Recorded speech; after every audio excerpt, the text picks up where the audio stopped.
Hello, friends and brothers. This is Justin Jones of the Masonic Improvement Movement, and I'm joined with my co-host, right worshipful, Dennis Yates. Hello, Dennis. Hello, Justin. Glad to see you this evening. Yes. How splendid that we meet again. So tonight, brothers, friends and brothers, we're gonna talk about the old bait and switch. The how many times, Justin, have you talked to brothers that said that their experience was nothing that they expected when they joined? The majority of the interviews that we've had, there have been a few exceptions, but the majority have not experienced what they thought they were going into.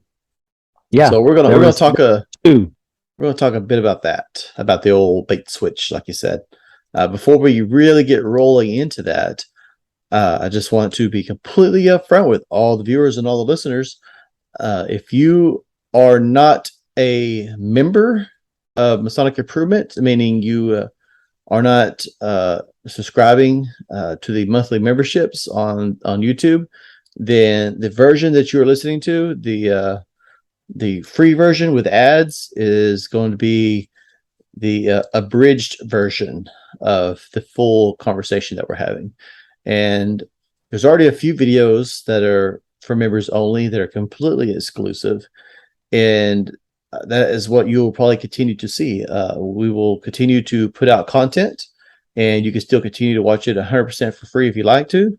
But the full meat and bones, bones, the heart and soul, the bulk of the best content, right, is going to still end up being for members. And so that's just our way of and it's all ad free and things like that. So that's just a way of saying thank you for those that choose to support the Masonic Improvement Movement. From all the conversations that we had, and I know this is a little bit unrealistic, but hear me out. From all the conversations that we've had, a huge majority of the people that have joined because they've done research or because they've seen popular media or something like that, right? They had these really marvelous expectations. Specifically, if you look at like National Treasure, right? Yeah, that was the big drive. Well, Jesus, almost been 20 years now. When I first came in, that was the big drive, but it was still a huge drive for a lot of people. Like, they'll still watch it, and they'll be like, "Well, Freemasonry is pretty cool, right?" And of course, the Freemasonry portrayed in National Treasure is nothing like the Freemasonry we have today. I would argue that maybe at one point it was more closely like that. I was going to say, I would have to say that there was a time when that was a regular occurrence, as far as connectivity and influence in. Yeah. So these people join with these really high expectations of the fraternity, and it goes back to this duality concept. And this is something that was taught to me in college. It is the marvelous versus the mundane. It's just two extremes, one way or the other. And right. people expect something marvelous, but what we're delivering in many cases is in fact very mundane. And you can say, well, what about the degrees and the work and everything like that? That's not mundane. Well, it's definitely unusual, and I don't mean that in a negative way. It's not something you encounter every day, right? It's something that we have that nobody else has. But just because, but just because it's unique, doesn't mean it's not mundane. Yeah, it's mysterious, but it's not. There's no mystique to it. Yes. So that's the thing, and I would even venture to say. But there is no mystery in Freemasonry now. You can't even receive the mysteries anymore. Well, and I'd like to make the point that the lodges that are growing right now in Texas Freemasonry are the lodges that have that spark, that thing, that mystique that the others are missing.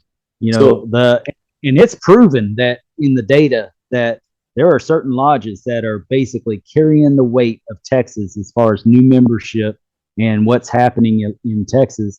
And those lodges are doing it. They're not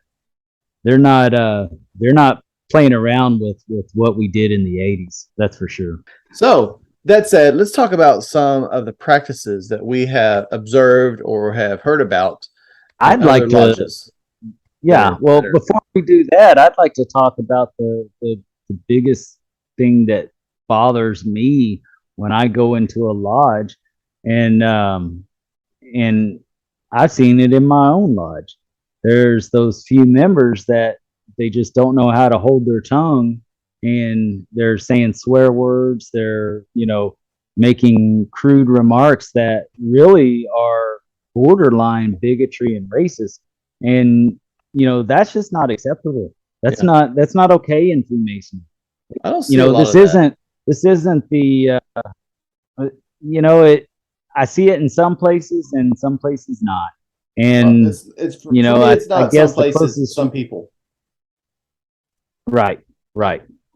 But that's the thing, is that it only takes one person to turn off 10 people from coming to that lodge, or going to that other appendant body or whatever. Well, it doesn't take much for what, because that one person saying those things are usually the loudest person in the room. Yeah.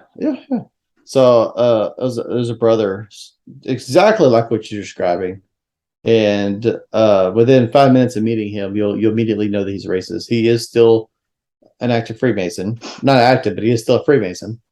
And his lodge demise, his lodge merged, probably because he kept running people off with his big racist mouth.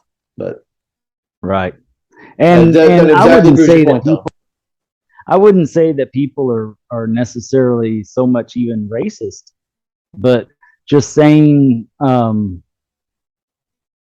racy remarks. I know that these brothers aren't necessarily racist per se, but I don't know that, but I've seen them visiting with other brothers, and it's just the things that, I used to say that I come from a long line of trailer trash, so I'm allowed to talk bad about anybody I want to. And that's just not okay. And I no longer say that. I no longer feel that way. I am an evolved species, and I should present myself as such. So the very first thing is how we carry ourselves within the lodge. That's in my opinion, that's the very first thing. And we don't have to be all prim and proper with our pinkies up or anything like that, but we do need to speak intelligently and clearly and not loudly, speak normal to people. Racism aside, which like I said, I haven't encountered a whole lot, but I know even racism aside. Racism aside. I can't tell you how many times. Yes, I can't tell you how many times I've gone to a meeting that I look forward to, right? Expecting to maybe learn something or just have some good fellowship, if nothing else. And it's like you're talking about, just complaining, fart jokes, just it's like no one even wants to be there. It's all very.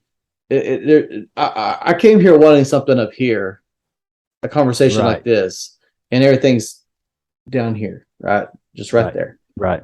And it's very disappointing, especially as a new Mason, right? Like you're a new Mason, you just got your EA, and you're ready to go to lodge and start learning some things, and everything's just right there, just like right there at the very bottom. And you're wanting to learn things, to dive into just enough to be called a Mason, just enough to wear the apron, but not enough to truly represent yourself as a master Mason, in my opinion. Yeah. And go ahead. I was going to say that was one of the things I really wanted to touch on is particularly for brothers that are about to get their degrees. And this is something I think we'll revisit several times is a degree is supposed to be it's supposed to be a special night, right? And but anyway, so this guy comes in and say he's a petitioner, right? He's going to get his EA degree, right? And we tell him it's special, and everyone comes in just wearing whatever, just yes, wearing whatever, and the conversations are, and I say it all the time, joking about the goat, bunch of like loud cussing and stuff like that, and I mean just basic stuff you can hear anywhere. Jokes. Bad jokes. You go in for the meal, and it's like a hot dog and chips or something, and you go in, and no one really knows really what they're doing. They put, you get ready and you go through your degree, and you don't really know what's going on, right? And you don't know what they're supposed to be saying or anything like that, but you can tell something's off because all the pauses, all those strange pauses, kind of the whispering that you might hear. Right. And especially when somebody's in the corner telling everybody what to say, and not even giving them an opportunity to do the proper work. And then you look around, and everyone's looking at their phones, and it's like they're just these are all things that it's a laundry list that I just gave everybody. These are all things that need to be addressed because each of them contributes to just kind of, I don't know how to really say it. It just brings down the vibe. Each one of these things until it's just nothing special at all. It's so and let me take that a little bit deeper. So that vibe that you're talking about in Freemasonry is the light. The light is the energy of within. That spark, that thing that not only drives us but inspires us. And when that energy is deflated or depressed, then the lodge is not bestowing all the light that they should be. And now we only say that we're going to give as much as we can, as the lodge can give, but we should be doing better. Some lodges can't give much at all. Right. It ties back, and I talked about this at Masonic Con when I gave the presentation on rites of passage. If you do a rite of, because the degrees are rites of passage, right? And if you and just conferring a rite of passage doesn't necessarily create any change. If you do it halfway, and if you don't take it seriously, then the initiate will not take it seriously, and it will not convey what was intended with the rite of passage.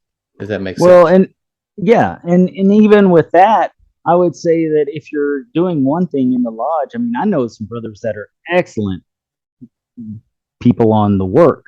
They can do it well. They can enunciate when they need to. It's just really a really spectacular degree. But when those same brothers are outside of the lodge, not representing what they just did inside of the lodge, then something's wrong. Yeah. There's a balance that is not being upheld with the ebb and flow of life when that happens, and it distorts the energy, the feel of the lodge. Yeah. So I mean, to your point, that's it's outside as well. Yeah. So so all that said, I guess the first thing I would really point out as far as removing that whole bait and switch where you're delivering something other than what you promised would be to be very mindful when you have petitioners or people going through degrees in your lodge. And really, you should be mindful the whole time you're in the lodge. I was gonna say that's the best practice, right? But we're all guilty of lowering our guard a little bit. Like, if it's just me and one or two guys in the secretary's office working on something, we cut up. We cut up, right? But when you're there for something special, you need to have a little bit more respect and be a little more solemn. And even if it's as mundane as the monthly meeting, that's still an important event that has to take place, and we should treat it with the respect that it deserves. Yeah. Since we started looking at this from like an ideal perspective, let's just see it through, okay? So we're looking at first impressions. When the petitioner comes into, and we're just starting with the EA because let's just follow that through too. Right. When he comes into the lodge, one of the two things are going to happen. He's either going to be impressed or he's going to be disappointed. Right. And because they expect something, it goes back to that high expectation. And if you're not delivering, then you're going to be disappointed. Now, I'm not saying that every lodge needs to look like a Scottish Rite temple or like the Fort Worth temple or something. It doesn't have to be huge and grand, but it does need to be nice and impressive and clean. Yes. And there you can do a lot with a small building if you are creative and you're not afraid to spend money. You can do a lot with a small building. And Hillcrest doesn't have a huge building, but they have a beautiful lodge, probably the most beautiful lodge I've seen, and it rivals huge buildings. You could do a lot if you spend the money. They put, and that's a success story of lodges merging and using the funds of one lodge to make the other lodge what everybody was looking for in the first place. Yeah. And they'll even tell you it took time to do that. It took years. It wasn't just an overnight thing. That's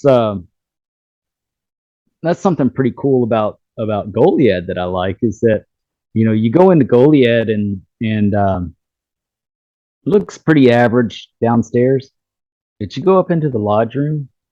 That's what she said. Yeah. Oh, you're immature, Dennis. And you people paid extra. Golly. I hope this goes on the free content because it's just that does not deserve to be paid for.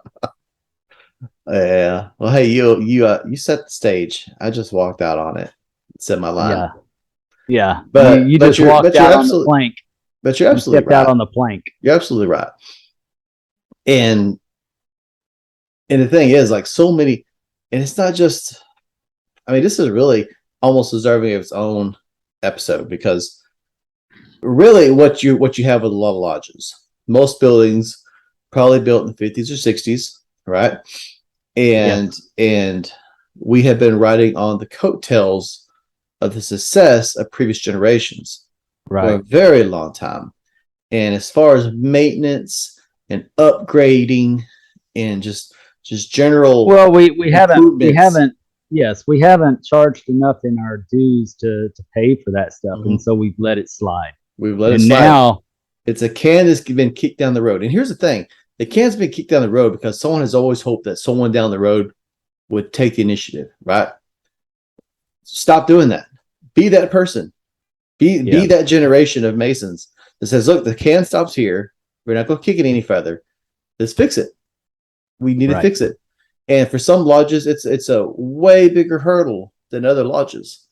But my point is, do the maintenance, get it fixed up. If you got something leaking, if you got tiles that keep turning brown for whatever reason, fix the problem, replace the tile, make your floor look nice. I mean, if you have to retile the floor, whatever you have to do. And if you try to carpet out, paint we've the walls. personally done that.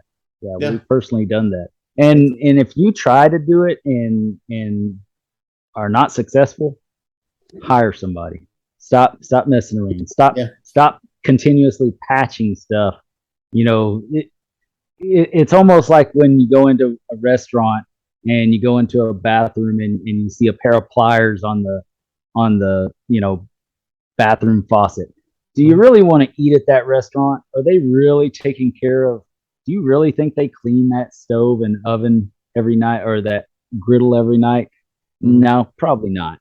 They're just doing the bare minimum to get by. Yeah. And it's the same way. And we're selling a product.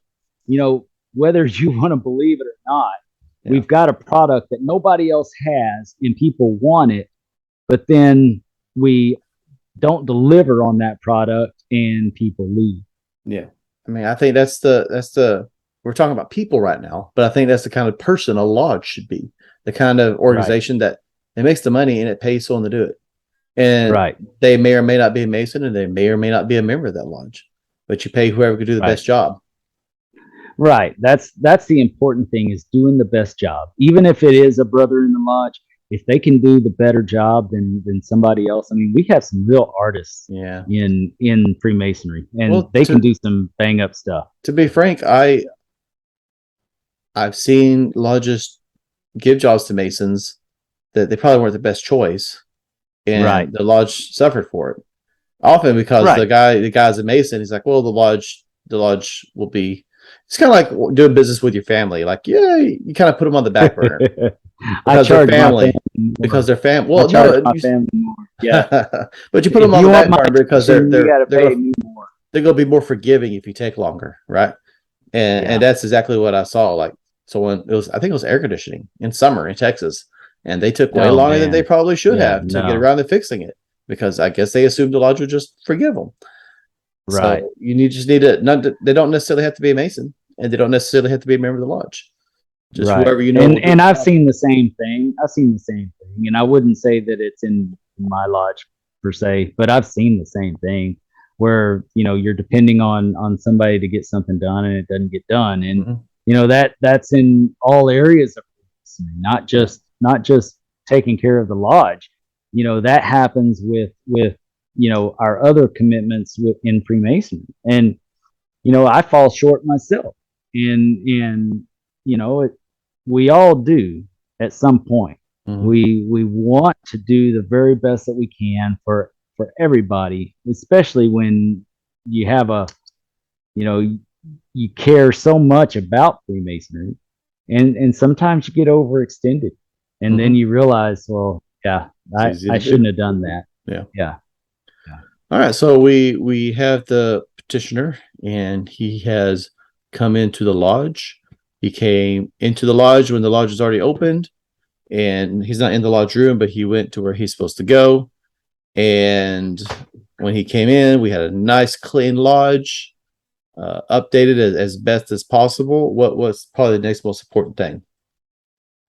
Now that he has had a good, favorable impression of the building and is in the ante room.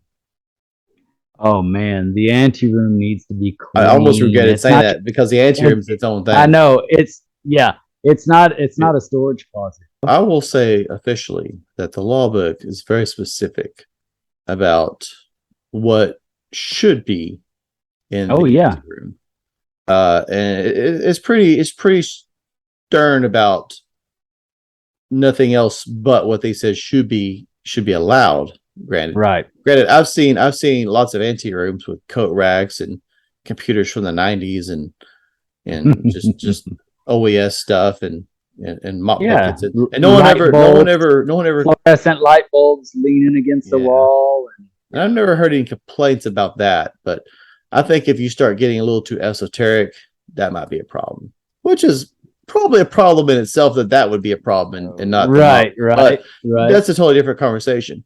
So this guy, he's in the ante room. The master ceremony should have done his job, right? And if you don't know what that is, grab a monitor. And the impression there should be favorable as well. It should be a nice, clean, organized room. It should be painted appropriately.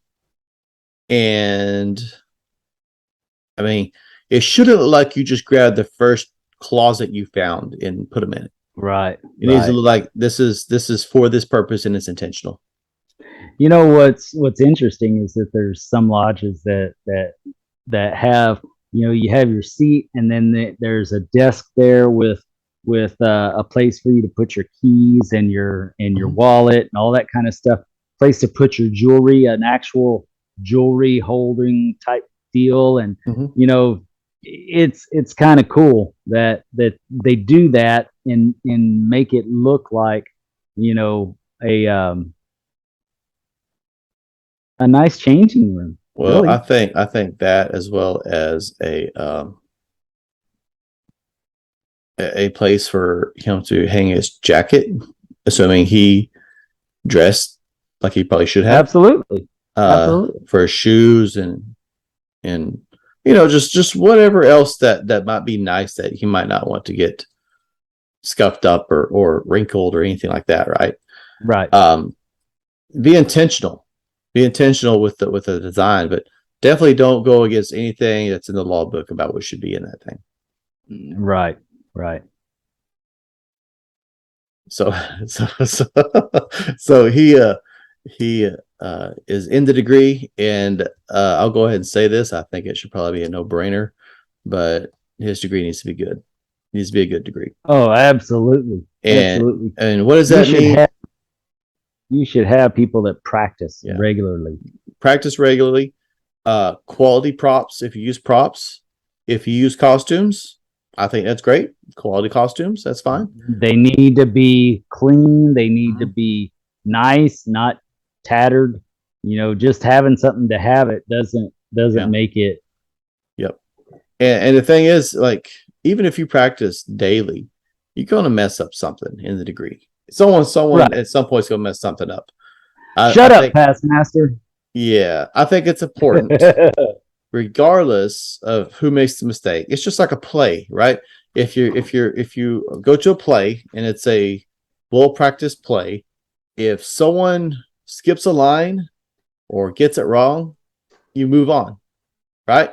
Exactly. That doesn't mean you stop everything you're doing and whisper loudly that he forgot a sentence, which the initiate's probably not going to remember anyway. Right. If you forget an entire, he's not learning anything from that experience except bits and pieces. And I think that's, to put the emphasis on something that was wrong is not what you want to do. And you make a very good point. He's actually not learning anything in that degree, not at that time, right? Yeah, he's just experiencing it. So there's experience.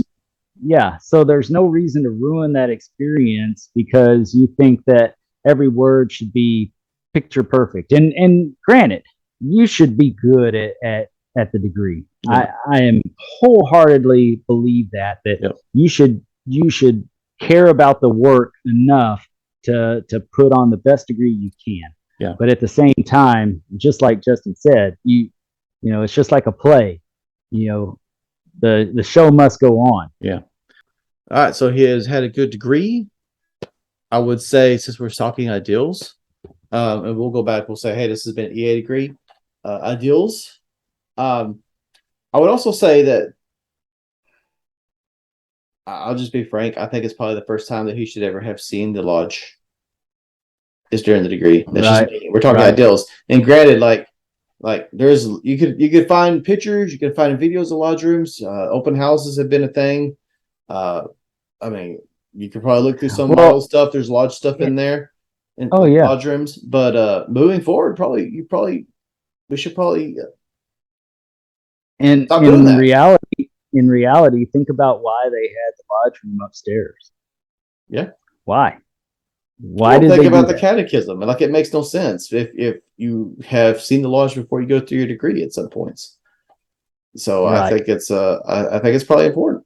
But anyway, that aside, so all that is said and done, he needs to be treated to a good meal, and it should be on the brothers or covered with his degree fee, right?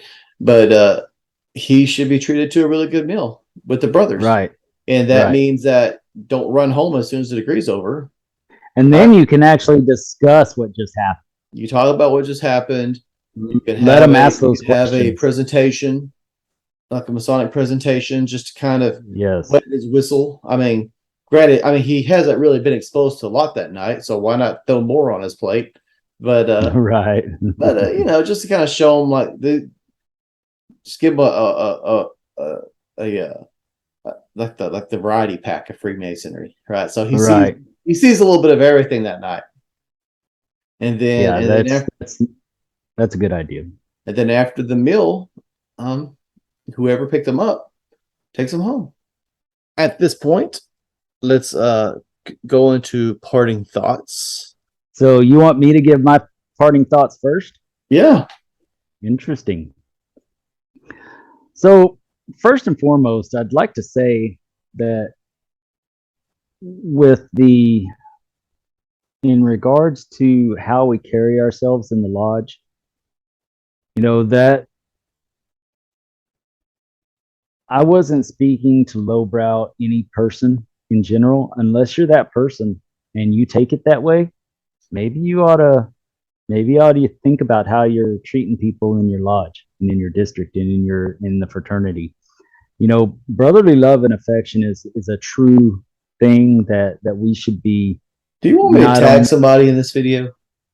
No. It feels very specific. Well, no, it's not, because I've seen it so many times in so many different areas, and not just in Blue Lodge, but in appendant bodies as well. And and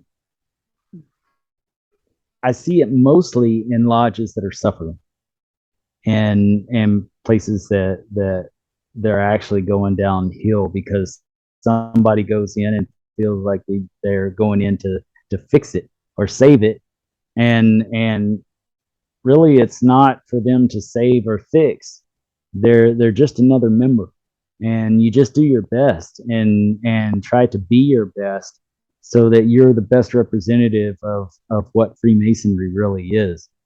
Because you can invite, or not even invite, but you can have as many new members come in because of the things that you do or what have you. But if you're turning off 20 times that by acting a fool, then what's you're not retaining any of them. You're just throwing away the secrets. Right. So my final thoughts. These are all initial videos. So if you haven't watched the previous one, let me see what it's called actually. If you haven't watched a previous video, where's it at? The members only version, best practices for Masonic leadership, with Dennis Yates. Watch that first, because Dennis just goes over just very general best practices. This one's kind of a follow-up. So now that we've talked about the officers, we're talking about the lodge itself. What does a lodge do? Right. And this is just looking from the initiate's perspective as they're coming in.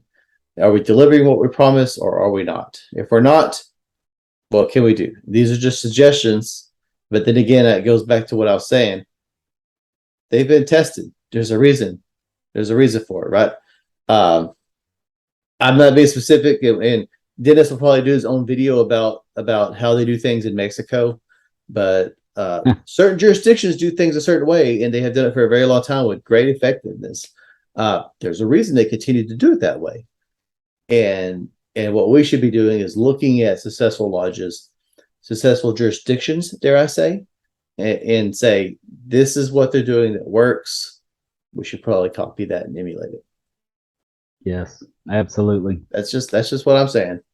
But other than that, like I said, and I said this at the beginning, if you're listening to the ad version, you're getting the short and sweet version. You don't get all the inside jokes, you're not going to hear about the roses Dennis makes. But if you are a member, you get the full deal. You get everything, better or worse. And I'm sorry that you have to get it the way you got it. Oh my goodness. But that said, it's about providing value, right? If you find value in the content, we'll provide more value if you want to become a member. Right. And and we're trying to do the same thing that we should be doing in the lodges. We're trying to create value. We all get into this for a certain reason. You're listening to us for a certain reason. You feel like we're bringing value to your Freemason, and hopefully we are still. And if we start to falter, man, let us know. Yeah. If we're going down the wrong path, then we need to know. Yeah. But right now, it's all been positive, and people are coming on every week. We're getting 100 new people every week coming on the show, and it's great. So, but it's important. It's important to point out that I think as Masons are always a little suspicious when someone's selling things or offering something. This is not to. Let's be honest. Masonic improvement's never going to make neither one of us rich. That's not what this is about. Not at all. If you buy a piece of merchandise, you're helping to grow Masonic improvement. If you become a member, you're getting more value, but you are helping to grow Masonic improvement. All the money Masonic improvement makes goes back at the Masonic improvement. So if you find value in the messages, if you think what we're doing is worthwhile, please support it. Just however you can, right? Well, and the membership structure is not expensive, at least not at the first two levels. It's just saying, I think what you're doing is good. Here's a few bucks to help you continue what you're doing. What are you gonna say? And even beyond that, not only does it help the show itself, but like we're instituting a Masonic improvement movement where we are going to have festive boards, education and festive boards that we're going to be taking to different areas in Texas to begin with, and then further out as we grow. Yeah. And that's kind of what this supports is so that we can come see you in person. We can go through, have these discussions one-on-one, or actually 100-on-1. We'll have these discussions and have the Freemasonry that we always talk about. These experiences that we talk about, we're going to bring them to you, and that's the bottom line. Is we're trying to add value to your Freemasonry as well as our own in doing these things. We're not trying to get rich. We're just trying to add value to our Freemasonry. Yeah, yeah, and that spot on, absolutely. So I mean, we still have lots of ideas in the works. We're still working to expand Masonic improvement and to because ultimately, I think Masonic improvement is having a positive impact on Freemasonry. And as we all know, Freemasonry itself has a positive impact on the world. So help support, make the world a better place by supporting Masonic improvement. Well, we should be, yes. Our lodges should represent what we're looking for in our world around us. Yeah. So however we think the world should be, we should be showing that in the lodge first, because the external reflects the internal. Always. True that. Psychology 101. Yeah. The external reflects the internal. So all of that said, thank you, Dennis, for taking time out of your evening to hop on the show. I look forward to seeing you this Friday in Corpus. Right? I guess I'll meet you at the hot tub.